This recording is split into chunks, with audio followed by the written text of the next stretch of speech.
The Olive Effect. I'm Susie Sullivan, and I am so glad you're here.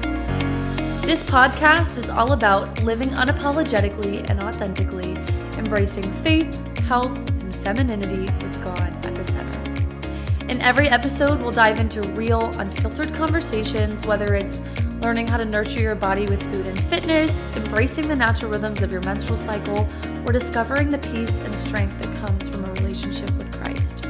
We'll talk about everything from emotional resilience to building meaningful relationships and navigating the ups and downs of life with faith-driven wisdom. I believe in embracing each season of life and every phase of your body with grace. It's not about doing everything perfectly, but about living intentionally, rooted in peace and empowered by God's love. So, grab your coffee, because I have mine. Get excited and join me as we explore how the Olive Effect can transform your approach to wellness, relationships, and life with Christ. I can't wait for you to hear the stories, insights, and wisdoms we'll share together. Let's dive in.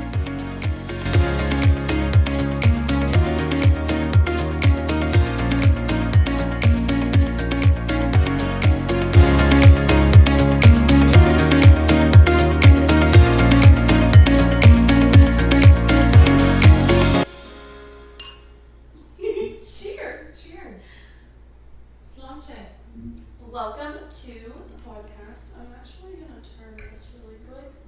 If you're not watching, I needed to twist my mic around. It's super cutesy and pink and I love it. Welcome to the podcast, my mother, in true Mother's Day fashion. Mom, if you want to introduce yourself to my 6 watchers, and one of them's you, so not this time because you're already on it. But Katie Sullivan, everybody. Hi. So I am Susie's mom. It's Mother's Day, and I can't think of a better place to be. Although for Lucy and Jackie, if they ever listen to this, of course, I would want to be with you too. But no, she doesn't. It's kind of fun to be here in the Phoenix, Arizona area with you, spending Mother's Day, and doing, I don't know, whatever this is that we're doing here on your podcast. Yeah, I love it. It's fun. It's definitely grown a little bit from my car. I was recording it on my phone in my car, and now I record it on my phone with a microphone, which is like the most bougiest of bougiest things. Right, and it's pink. It's so cute. Duh.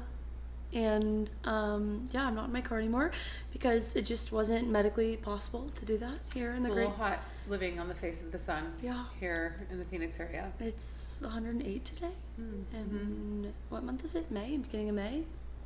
It's a little toasty. So we're enjoying the beautiful sunset from it's beautiful. My apartment, and it's Mother's Day, so Prosecco. Cheers again. Cheers to all the moms out there. Mm-hmm. The wanna-be, the soon-to-be. The grandmothers. The grandmothers. The great-grandmothers. The aunts who fill in for moms, and all the things. And all the kids celebrating moms. And I liked what Mark's wife said today about the moms that want, the women that want to be moms but are waiting for, God's gift and struggling in that. So cheers to you, because I know today can be hard. So. Absolutely. This is the first time I've drank anything other than coffee, and I'm kind of loving the vibes a little bit. This is like my second favorite drink, I think. So, I changed it in the intro, but for the video, you'll still hear the intro that said coffee. But if you want to hear my change up of the intro a little bit, you can listen to it on the Spotify or Apple Music or Apple Podcast. But we don't really have a script because we'd go off script anyway. And because we're unapologetically authentic. 100%. And also, I kind of want to just see where God sends us. So if it's too long, I'll just clip it up a little bit. Okay. And we'll see what happens. But I'd love to pray, and then we'll get going. And yeah. So if you're driving, please don't close your eyes, because I forget, and I do that sometimes. God, thank you so much for just this wonderful opportunity to be sitting here talking to the woman who has given me everything, and I'm just so grateful that I got to spend so much quality time with her this weekend, and it was a little busier than we thought it was going to be, but it was beautiful all the same, and I'm just so grateful to have some intentional time. And, you know, I've been wanting to bring her on the podcast, so I'm glad she finally said yes. I don't feel like I've really asked much, but I feel like I floated the idea, and it was kind of one of those things where it's like, So I'm glad that she's here, and I'm glad that she wants to be, and I know that you just will use this for your benefit, and I pray that if there's anything that we say that is not of your will, that you will allow that to fall on deaf ears. I pray that you will speak through us. I pray that there's something that needs to be said, that it will be, and I pray that, you know, we'll touch on things that are helpful for those that, you know, have great relationships with their moms, or maybe don't have great relationships with their moms or daughters, or sons, and, you know, the people that maybe don't have moms. So I just pray that you'll be with us and allow us to just have some fun, Lord, and glorify you. We love you. We thank you. Amen. Amen. I wore waterproof mascara, so if you didn't. I don't. And for those of you that know me, crying is my love language. Mm-hmm. I cry when I'm happy, when I'm sad, when I'm nervous, when I'm mad. And it's just my go-to. And you know what? It's very cleansing, very cathartic. You've passed it on to me. I feel like we've also talked about, like, not apologizing for crying. Like, I don't anymore. Yeah. I've been told it's a gift and that it's very cleansing. Because I know people that can't cry. And it's like, it's not good for you. It's like when you trap your emotions, I mean, that could be like a whole nother podcast episode about trapped emotions and what they do in your body and how they can cause sickness. So I just like release it all. As you should. Yeah. Yeah. And sometimes it's like, is this a sad cry or a happy cry? It's a happy cry. Yeah. Yeah. Yeah. But we do have a box of tissues on standby. If anyone likes this, it's from Amazon. My little cover. But really quick before we get going, I have been trying to tell everybody what book I'm reading. I'm still reading the other one, but I have picked up this one as well. It's actually something I've already read. It's called Captivating by John and Stacey Eldridge. And I love it. It's called Unveiling the Mystery of a Woman's Soul. Have you ever read this? I don't think so. I don't think so. Which is funny because you've read like everything, but whatever. It's a Christian book. It talks about like how God designed us, and here I'll just read the couple bullet points in the back. It's not the whole thing, but discovering the glorious design of women that God originally intended, revealing how Jesus restores the feminine heart, enabling readers to heal the trauma in their story, and casting a vision for the inherent power, freedom, and beauty that a woman possesses. And this, actually, I'm just going to read this too. Every woman was once a little girl. Every little girl holds in their heart her most precious dreams. She longs to be loved, to play an irreplaceable role in a great adventure, and to bring life and beauty to the world. Those desires are far more than child's play. They are the secret to the feminine heart, and yet, as the years pass by, the heart of a woman gets pushed aside, wounded, and buried. Most women think that they have to settle for a life of efficiency and performance, striving to be the woman they ought to be, but feeling they are failing. And the effect has not been good on the feminine soul. What Wild at Heart did for men, Captivating does for women. And then it says all the bullet points I already said. So Wild at Heart is this book's counterpart, which I believe actually came out first. And it's written by her husband, John Eldridge.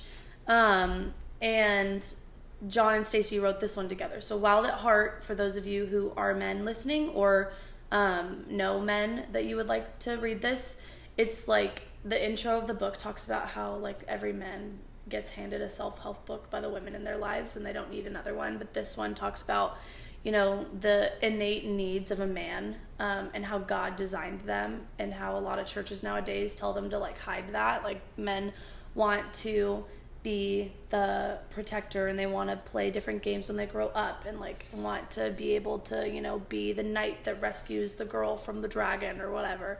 And like girls grow up dancing on the coffee table for their dads, telling them like, am I pretty, and like dancing around. And I remember doing that, and that's one of her examples in the book.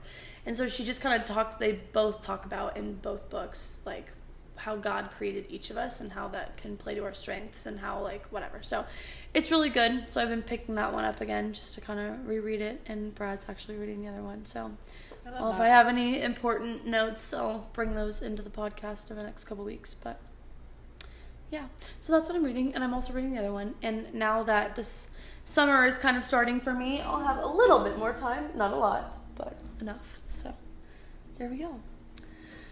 Do I have feelers? No, you just have tears, and it's just always. It's cute. So I don't really know where we're gonna end up, but my thought and where we would start is, you know, like what it was like for us, because I know that there's like, I need to stop doing that. I say like all the time, and it drives me nuts. I'll be like editing my videos or something, and I'm like, yeah, and then I just start counting. So I'm trying to be better about that. But now that I've said it, that's all anyone's going to hear. Yeah, don't worry about it. A lot of people that I know and that you know have different experiences with their moms. I would say that you and I are very close, but that hasn't come with its bumps by any means. Without its bumps? Or without its bumps. I feel like you and I have definitely gone through seasons. And some of them good, some of them not necessarily bad, but not easy. More seasons of growth. Yeah. And some people are best friends with their moms, and some people don't speak to their moms, and, you know, some don't have moms. So I thought it would be fun for us to kind of talk about, you know, like everybody says that we're super close or we seem super close, but also expand on like the places that we've grown. And I thought that would be kind of fun to share a couple moments in life. Obviously, we don't have time to go through 25 years of all of that, but okay.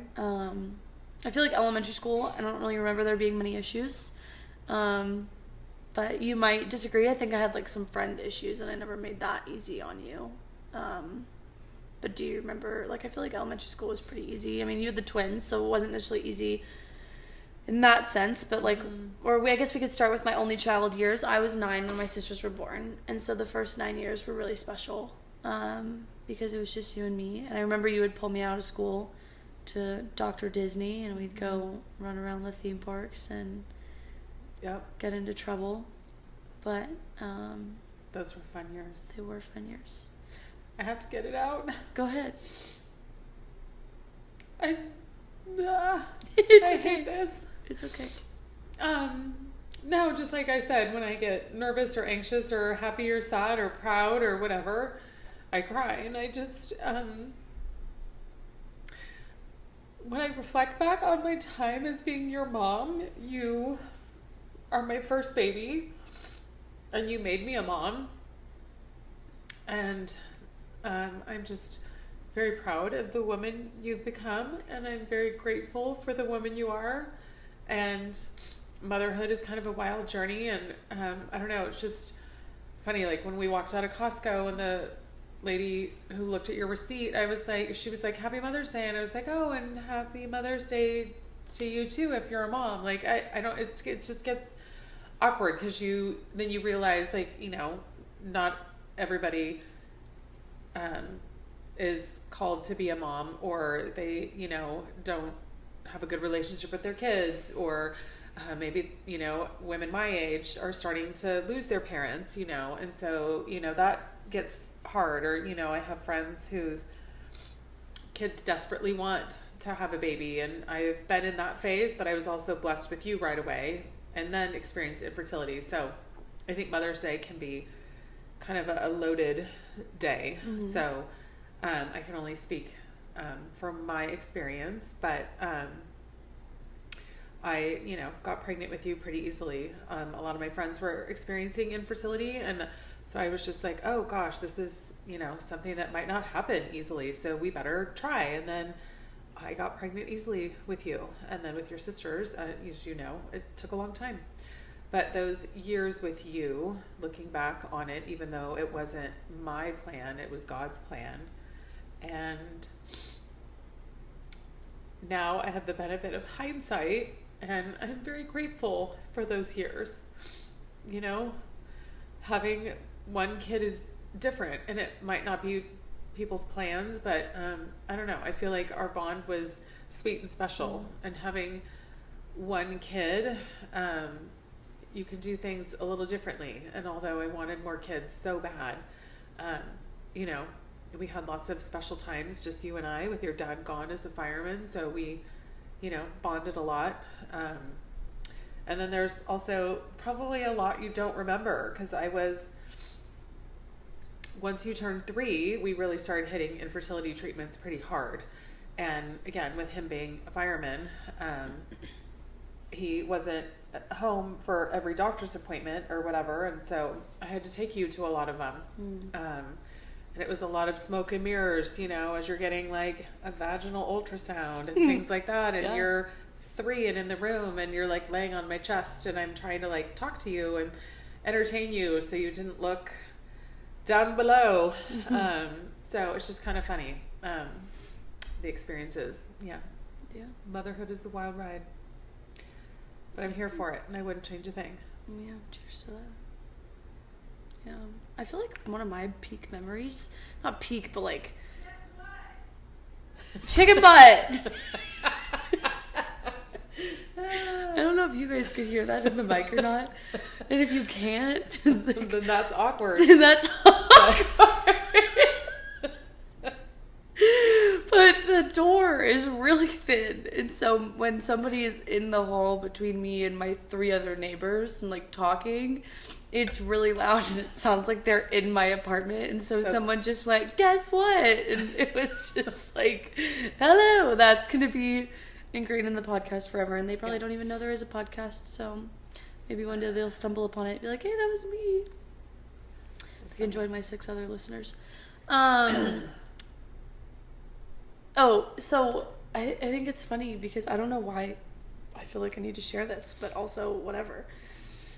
One of my most prominent memories from like before the twins, which I don't think the twins were around at this time, but every once in a while, like on Father's Day or whatever, you and I would go up to the fire station and visit, and you would cook for all the firemen, which was really nice and shows your, you know, stewardship and servant's heart and all that jazz. But I used to get really car sick, and I still kind of do. And it's just one of those glories of motherhood that every day is a little different. And we were like in the car on the way to LA to go visit Dad at the station, and I just was like, Mom, I'm gonna throw up. And apparently if I said I was gonna throw up, it was if you said you were gonna throw up, you would throw up. And I was gonna say, and it always was at like the most inconvenient time, but let's be honest, is there a convenient time to throw up? But yeah, so as usual, I had my second cup of coffee on the fly. Was it the Rooster mug? It was the Rooster mug. Yep. I had like a tall coffee mug, and I had finished my coffee, and she's in her car seat sitting behind me, and she said, Mom, I don't feel good. I think I'm going to throw up. And I'm like, oh my gosh, okay. And this wasn't like a new thing. I mean, it didn't happen like all the time. No, but we kept trash bags in the car. Frequently enough. But I don't, like I was going to say, why weren't we more prepared? But I think that was more for road trips than I could reach the trash bags, but I didn't have anything in reach. And so I was just like, okay, here's my coffee mug. And you threw up several times and filled the coffee mug. And it was a tall mug. Yeah. And you filled it, and then I was like, okay, you done? But it wasn't a travel mug. Like, it didn't have a lid. Like, it wasn't a mug. No, it was a ceramic coffee mug. And then we pull in, and that was in West Hollywood at Station 7. And we go down into the little parking garage, and your dad came out, and I was like, hi, happy Father's Day. And he's like, do you need me to carry anything? And I was like, yeah, here. Can you do something? Here's a mug of vomit. Happy Father's Day. Can you go dump and wash that so I can take it back home? And then I'll get her and the groceries out of the car. Yeah.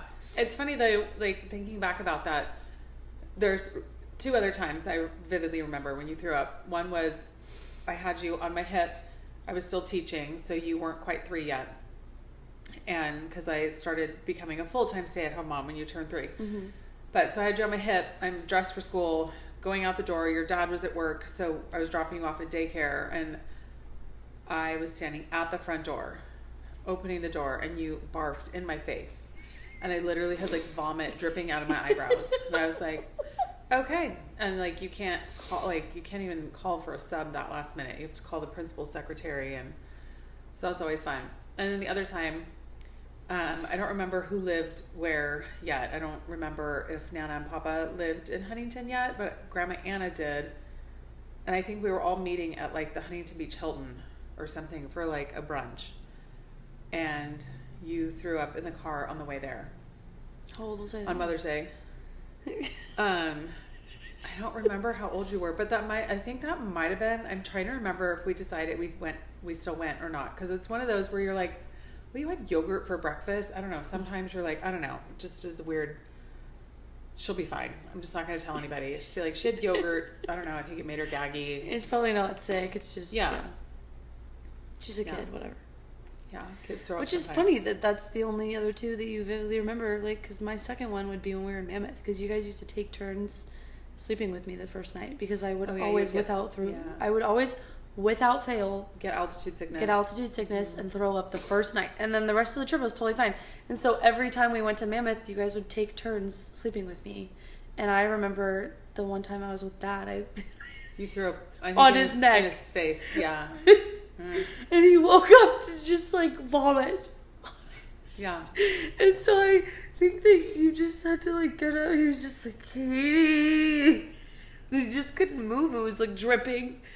And then we both had to shower, and yeah, super good fun. times. Yeah. I'm not sure how we got to vomit. I was a barfy child. It's funny though that you think like, elementary school was totally easy, and I'm glad.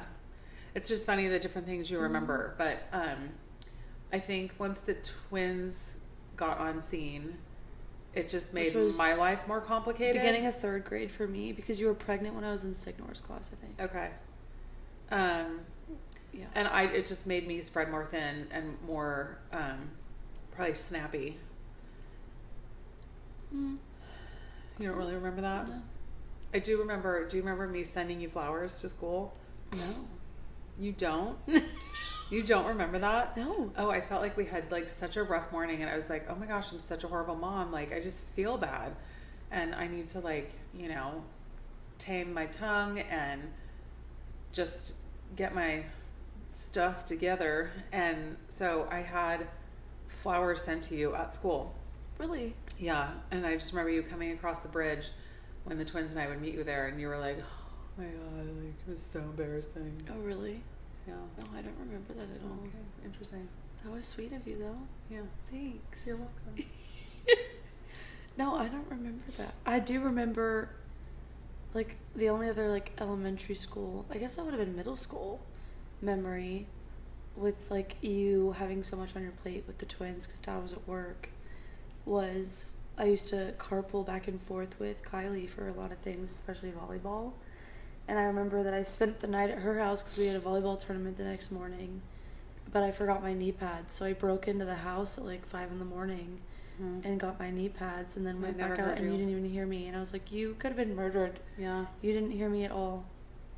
God is good. Yeah, that, and you just weren't sleeping much, so when you did, you slept hard, I guess. I do have to say, because I should probably actually reach out to Bonnie Morgan and thank her, because being a mom, like, it does take a village. And if you don't have family nearby, like, I highly recommend a church family, because it does take a village, and you need to rely on your female friends during difficult times, like the people that just show up without you having to ask.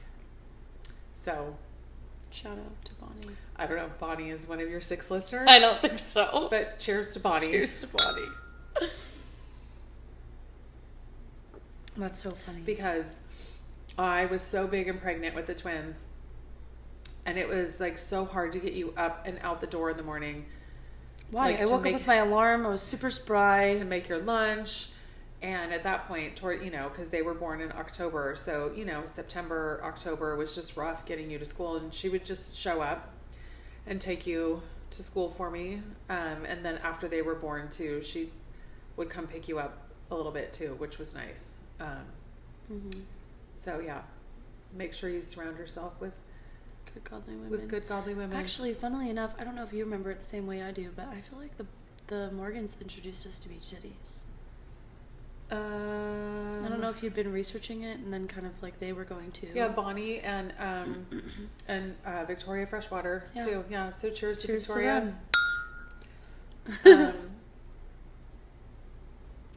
was a great church. Yeah, they introduced us to beach cities and just city kids, and we were going to the Lutheran church next door, and the kids program, I liked the church, but the kids program was just kind of small, and like it was very spread thin. All of your like friend community at school was going to beach cities, and then Bonnie actually invited me to her women's Bible study, and I think it was like ending, but I like just went and sat in for the day.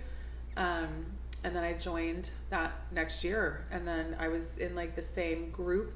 Some of the women left, some of the new ladies joined, but it was like the same core group of us for probably like, I don't know, 10 or 11 years. Oh, that's awesome. Yeah, so that's awesome. Get yourself a good church family. Mm-hmm. And being in community is so important. It's like you don't have to go to church to be a Christian, but it's a lot easier to stay Christianly and like be plugged in when you have other people doing life with you. We're just gonna let that word fly. Christianly. Is that a word? I don't know. Anyways, I wasn't an English teacher, so I'll let it fly. Thanks. But I agree, and I didn't know I needed this group of ladies that I have in my life right now, but it's called Moya, Mothers of Young Adults, and I think it's brilliant, and Kim Kane is just so awesome in her wisdom and like how God is using Moya her. Everywhere or just in Idaho? So, well, cheers to Kim. Cheers to Kim. I didn't know if Kim was like a nationwide name or not. So Kim created Moya, kind of like MOPS, Mothers of Preschoolers. When her first son went off to college, she just like was going through different things. You know, you're entering your 50s, your kids are starting to empty nest, your husband is, you know, maybe contemplating retirement or retired, or, you know, we're all going through menopause. It's like all this stuff. And, you know, people with younger kids kind of envy you that your kids are older. Yeah. And it's like you just don't even have the words to help them understand, so you just don't. And so it's just, she started this group called Mothers of Young Adults, and she started it in Huntington Beach and had 2 groups there, and then she moved to the Idaho area, and she just felt it on her heart to start a group there. And so it's amazing because we're all moms and we have young adults. Some of us have a little bit youngers, but you know, we all have kids that are in college or beyond or getting married, and we're, you know, some of the ladies are becoming grandmas, mm-hmm. and we're all going, you know, in different stages of menopause and all of that. And so it's truly phenomenal to go through life with a group of like-minded women to support each other. Mm-hmm. So 100%. One of the gals unfortunately just lost her mom. I think she was 95. So lived a wonderful life, very faith-filled woman. So they're happy that she's with Jesus. But, you know, we were able to, we called ourselves her little food fairies. So we like stocked her house for all the family and kids in town and dropped off meals and stuff. So it's just nice to have support. That's awesome. Yeah. Are we already over time? Oh no. Okay. We're good. Are you trying to be done with me? No, but you like looked at the computer. I'm like, oh no, I was just making sure it was still recording. Okay. Because if the phone cuts out because like someone calls me, even though it's on airplane mode, it'll still let a couple people through or something. I don't know. Okay. Every once in a while. But this will still work even if the camera doesn't. Okay. I also wanted to touch on too, like the community part of it. I think it's really important as a woman, not just as a mother or a daughter, because obviously like my target audience is young women, but you know, that's not always true. I was a young woman at one time. I've got 6 listeners, and you know, they range from like grandma to me. So, no, but I would just say like, it's really important as a woman to have a group of ladies in general, no matter what stage of life that you're in, especially because, you know, when you get married, you want to be able to have a few safe women. They'll give you good Christian counsel, but you don't want to get to like a point where you're with your girlfriends and just like bashing on each other's husbands. and you can touch on that more too, but like I think it's okay to ask for Christian counsel from women that will be honest with you and not always pick your side just because they know you. And I think a lot of times the women in our Bible study, yes, we're friendly and we may become friends, but they're not like the friends that we hang out with on a regular basis usually, and that might not always have been true for you. And I feel like I've definitely made some close friends from a Bible study, but that doesn't start that way. And it's also nice because a lot of times the ladies in your Bible study aren't always in your circle. I mean, sometimes they are, but sometimes they're not. And so they're like less biased, but also I think it's really important to have that to discuss. Like for me, I appreciated it when I was younger, especially, and still now, like you and I have not always got along on things, and I've wanted other women's opinion. And it's nice to have that. And you probably had the same of like, my daughter's driving me nuts. Am I in the wrong? Is she in the wrong? How do I handle this better? Like, I want us to be good, but I also, like, it's hard. Like, you and I have grown up together. You became a mom with me. I was your first kid. Like, you didn't have anything to pull from. I mean, your sister's 12 years younger than you, just like mine's 9 years younger than me. And so, like, we have a little bit of that. But, like, for the most part, you're a mom for the first time ever, and we're kind of figuring it out together. But it's like, you know, you and I became very close, and we've always been really close. I feel like there's been a lot of times that you just feel like my best friend. And so I think that sometimes when you had to lay the law as my mother, it was hard because it's like, ew, like, you're my best friend, not my mom, leave me alone. And so it was like that balance has always been hard, even now. And so I think, you know, if you want to touch on what that was like younger to like middle school and high school and then college, and now, like, it's the weird transition of you're still my mom, but I'm also an adult, and like what that looks like. Gosh, so it's like such a layered question. And I think that's also a fine line because, like, of course, like, I take that as a compliment that you call me your best friend. And I don't take that lightly. But I also take my role as a mom extremely important. And so I'm your mom first. And I've heard that before. We have grown in our relationship over the years, and that looks different. And I would say, like, I appreciate that you say that, but like in my head, like, I had to like sort that out and look at it differently because I don't even know how to like put this out into words, but It's okay. If you offend me, I'll just be offended. Yeah, no. I just, because you know, like, we aren't here to be our kids' best friends. But I am glad that you consider me a best friend because I want to be close and I want to share things with each other. But again, I take my role as your mom important, and that always came first. And so, but it's hard because your dad and I talk about this a lot, that we don't, you know, we want our kids to be happy, but our role is not to grant you every wish. Like, we're not genies just to make your every hope, wish, and dream come true. Sometimes you have to say no. And, you know, we try to reserve the no's for when it's important. And, you know, our job is not to say yes to everything. But I have always been an open book. I can't hide my emotions. I would not be a good poker player. So I think that also facilitated our relationship because I am who I am. I don't necessarily hide who I am. And so, it's not like I'm your mom in this context and then I'm stepping into this other role. It's just, I don't know. I can't be, it's hard for me to be fake. And so, I don't know. If we're going to go to Disneyland, we're going to run around and we're going to have fun. I try and be present in what I do. You were the mom that was not sitting on the beach reading her book. You were the mom out in the water boogie boarding with me.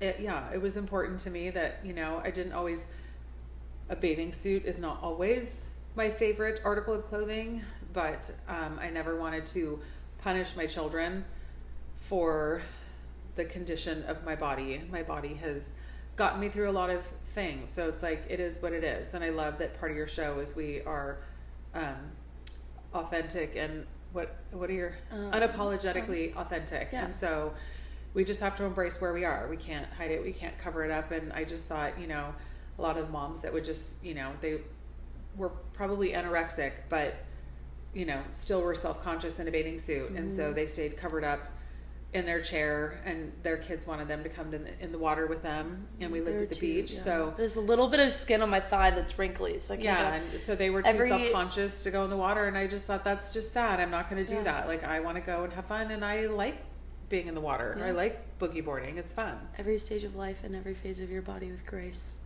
Yeah, our bodies go through a lot. God really created women as a miracle. We literally, what did Mark say today? You literally just made a person. Yeah, that's crazy. What was the word he was referencing that to? It was a biblical word in the original, like, I don't know, Hebrew or whatever. It was basically, he said, I made a person. So, like with Eve. Yeah, having Cain. Because it was like they didn't know that you know, she just one day like started getting like a baby fat. Came out. And she was like, oh my gosh, like I literally made people. I made people. Yeah, I was like, that's amazing. And I had never thought about it either. Like the first person that's ever had people was Eve. Yeah, and it's like her and Adam. That'd be a little shocking. Came together, and then she just started getting fat, and then started having something kick her in the belly, and she's probably like a little bit of intuitive of like, but without any knowledge of what pregnancy is, it's probably like what. Yeah. Is happening. And I hope Jesus would have been like, don't freak out. Maybe. But like she literally, Mark was standing on stage and was like, you just picture like a pain and then like a baby falls out and she's like, oh, I made people. It'd be pretty awesome. You're super cool. Yeah. I mean, it is cool, but it is cool. It is, and that's how I don't know how people can deny God's existence. If you've had a baby, like it is a miracle. Everybody says that like being in the room when a baby is born is like the closest to heaven will ever be. Yeah. Yeah. I didn't get that magical natural birth moment with you guys because you were both born kind of emergency C-section, which now, I mean, again, that's a whole nother podcast about having birthing differently. I would do things different, and much to my husband's chagrin, we would be having home births, but which means I'll be having a home birth. Well, you know, you and whoever your future husband will be, we'll have to decide that. But with heavy influence from my mother saying we should have a home birth, which I already would like to do anyway. But I was in the room with my sister Kelly's daughter Kate, and it was miraculous. I was like, whoa, that just came out of pretty you. Cool. Yeah. Our bodies are amazing. God is amazing. Yeah. Babies are a miracle. Yeah. It's crazy. So I don't even know what the original question was. It was the balance between you and I as I grow up. Yeah, I always wanted to keep our relationship open. Like, nothing's off the table. Maybe something should have been off the table. But I always just thought, if you come to me and ask me a question, like, I'm not going to not tell you, because especially once technology is on scene, like, you can look something up, and I wanted you to hear the truth from me in an age appropriate way. And so if you asked me something, I was going to tell you, and I wanted to keep an open door, and I wanted you to share whatever it is with me. Even, you know, when it's after 10 o'clock and you just want to go to bed. And usually that's when kids want to have deep conversations. So I just try to be available. I'm learning to put boundaries on things and to realize that, like, if I have to say no, or maybe not right now, can we talk a little bit later, to try and protect some of my own things. And time with your husband. And time with my husband, for sure. So... And now that he's retired, that's different, because I used to be able to just have that time with you girls naturally when he was at work. But yeah, I don't know. I just feel like that open communication, that nothing's off the table. Well, and I love that we always felt like we could come to you. Like, I mean, we're here, and like, you truly do feel like our closest friend and biggest cheerleader. Like, Jackie texted you about a boy she's talking about, and she was so excited to tell you about how exciting it was. And like, whatever. I don't take that lightly. No. I'm honored. And it's cute. And it's like, we always come to you when we're excited or when we're sad, and you've always been in our corner no matter what it is. And you and Dad have both created that environment. You might share a little bit more feedback than he would, but he'll still listen, and he's been the same way as well, and I think you both have created a beautiful, safe environment for that, so I appreciate that. Well, thank you. I'm glad it felt that way. What would you say it was like? So for those of you who didn't realize already that this is going to be a slightly longer episode than normal, I'm sorry that you're just now getting onto that. Oh gosh, time goes by fast. I know. I was gonna say, should we start over and be more scripted? No, unapologetically ourselves. And you know what? You can listen to this part, and then if this is your cue, if you need to take a break, we're starting a new topic. So if you want to put it down and take a shower and come back tomorrow in your commute, then do so. We're at 40 minutes and 28 seconds. But yeah, that should be accurate. Yeah. Unless you're on the, yeah. Should be pretty accurate. Unless you're on the video, but it'll be close. Welcome back if you took a break.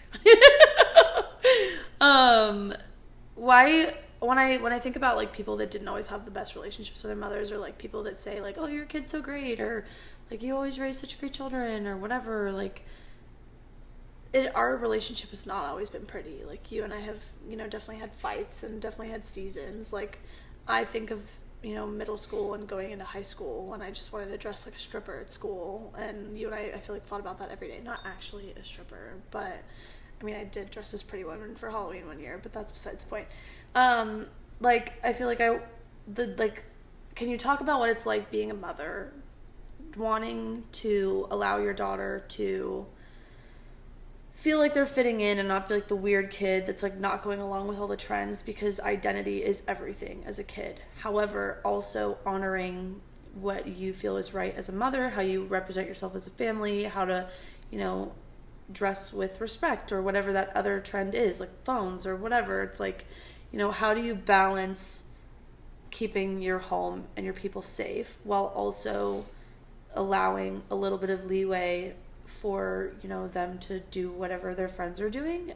Because I feel like you did that really well, whether I appreciated it in the moment or not, because no kid wants to be told no ever. But I feel like you did that really well, because there's some parents that are too strict and then their kid ends up doing it anyway and hiding it. Mm-hmm.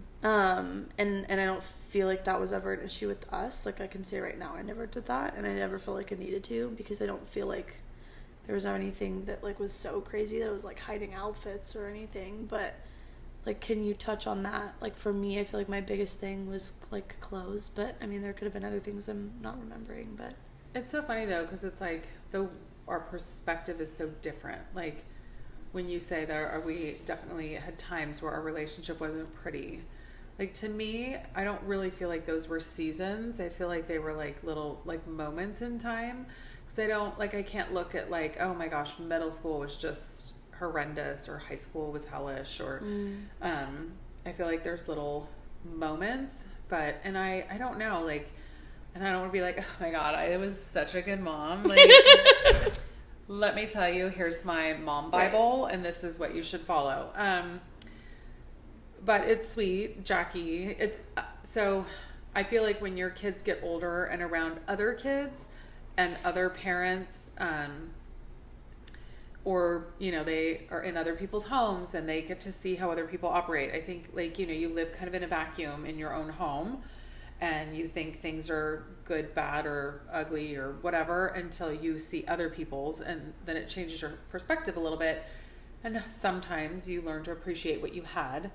And it was sweet. Recently, Jackie shared with me that she appreciated that the things that I do say no on or put my foot down on, that I explain the why. So she doesn't necessarily like it or agree with it, but she understands why I'm saying no to something. So I don't know if you felt that way, but I feel like I tried to explain, like, crop tops were really big then, and unfortunately they still are now. And like now, instead of like the front tuck, girls like do the tuck up into the bra, and like, or bras and underwear show or whatever. And I just always felt like undergarments are supposed to be under your clothes, they're not supposed to be visible. And I don't know, I just never liked crop tops. I don't like, I feel uncomfortable when I look at a young girl and everything's on display, and And then I also, just tried to explain that, you think you're trying to garner the attention of the boys in your class, but what about the male teachers or the old man getting coffee, when you're in line to get coffee? Like, you're on display for everybody. Like, I think in your own teenage brain, you're thinking you're dressing for like Jimmy in second period math, but really, like, everybody you come in contact with that day is looking at you, and I just felt whether they want to or not. Right. So I just didn't like that. And it makes you like an object. And if a boy likes you because of your body, then he's not after the right thing anyway. Mm-hmm. And I just feel like girls at that age, they think that makes them feel attracted and wanted. But it's like, ooh, I look sexy. Right. But then I think when you do start to get that attention, you do start to feel gross, kind of yucky, uncomfortable, because it's like, oh, I wasn't quite expecting that. Especially when you don't get it from who you're hoping for.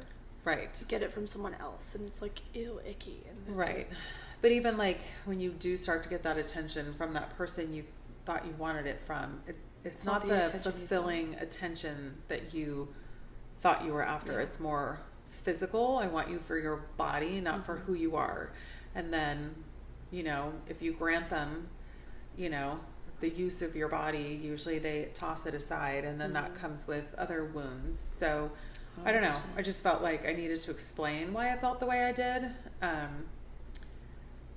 And I tried to reserve those no's for hard things. And then also, and I never finished this with your sisters, but the 8 Great Dates for Moms and Daughters, I really love, with Dana Gresh. I really loved her books, and the 8 Great Dates, I think she has like a new and improved version, but it was great. And we got to talk about different no pun things. Intended. Yeah, it was.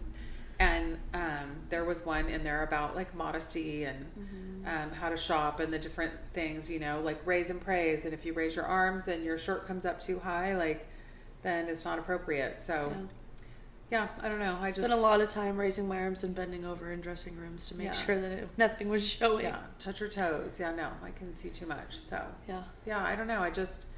I feel like I tried to give you things that you wanted, but more so the things you need, and hold a hard line on the things that I just stuck my guns to, Other than clothes, do you feel like there's other issues that, me or my sisters, like, was a bigger hot topic push? I mean, I think technology is a huge one. And I just had a texting conversation with a parent that reached out to me not that long ago to ask for some advice, and I don't take that lightly. It's like an honor. And, being a mom can be hard sometimes, a lot of the time. And I never want to come across as judgmental, and I don't want to come across like I have all the answers, but I do have pretty great kids. But I definitely am not in this alone. I have an amazing partner. I couldn't do this without Jim. Your dad is a great dad. He's an awesome girl dad. And he's kind of a quiet supporting role, but his voice is very loud when it needs to be, and not loud in the sense that he comes in yelling or something like that, but his voice carries weight. He's a very silent command. It's quiet. And so on the things he decides to speak up on, I feel like we all respect it, because it's like, ooh, dad's weighing in, like, that's big. So or it was a little more scary from my perspective, actually. Susan Nicole, don't talk to your mother that way. I'm sorry. And I appreciate that. So I feel like, again, like, it's it takes a village, and it starts in the home and in your faith walk with God. And so I just I think technology has gotten so much worse. And those were just hard lines. I actually think I made you sign like a technology contract. And I was thinking about that the other day. I'm like, I never had your sisters do that, and I need to do that. Another example of why you're so much more lax on them than you are right? with me. But I mean, I just cell You're phones. welcome, Jackie and Lucy. Cell phones should never be charged in your room. Not only EMFs and your brain, and that's like, again, like a whole nother subject we could go down. But you know, we have a TV in our room, and some people disagree with that, and everybody to each his own. But phones have not, like, we didn't have a TV in kids, our room. No, kids are not allowed to have TVs. I didn't get one till I was in college in their room. And I don't know. I think it also forces you to be together as a family more. No phones at the table. Phones get plugged in, and I felt like for the most part I could trust my kids. But there are times where I come out and make sure that they're still plugged in our little central kitchen area. I plug my phone in my bathroom. And now that we don't have like a landline, like I feel like it should be close if there's an emergency, but I don't want it on my nightstand for EMS. But yeah, no technology in the rooms, like school computers, everything gets plugged in a central location. So that's another hard line. And we didn't do iPhones until they went to high school, which I think was actually too soon. But I don't know. I'm ready to go back to a flip phone, honestly. Yeah, I agree. I think we're too available. I think it's too much pressure, and we were talking today, like I feel like kids don't have a chance to be bored, and that's where creativity comes from. When you're bored and you pick up a pencil and then you discover like, oh, I can actually sketch, you know, or that was enjoyable, or, you know, we don't have as many artists and musicians anymore because kids aren't picking up a hobby in their downtime. So yeah, I think technology is probably fashion and technology, I think, are hard. And I would also say, like, as a kid, it was like, well, the cool parents let their friend or their kids have TVs, or the cool parents let their kids have iPhones, or the cool parents let their kids have Instagram. And like at the time, I was like, my parents are the worst. But now, like, I don't even have a TV in my own room because I respect that we didn't do that, and I do feel like we were more connected as a family because it forced us. Like, if you're on your technology in your room, then you just hibernate all day and you never see them. And like we see that with, like, on the weekends, you're more lax about it. Like, you know, you can go hang out in your room for a while if you want, and like the twins will be like on their phone or their iPad or whatever, and like I would watch Netflix on my computer when I was younger, and like I would rot in my room for like hours, and it's like you wouldn't see me all day.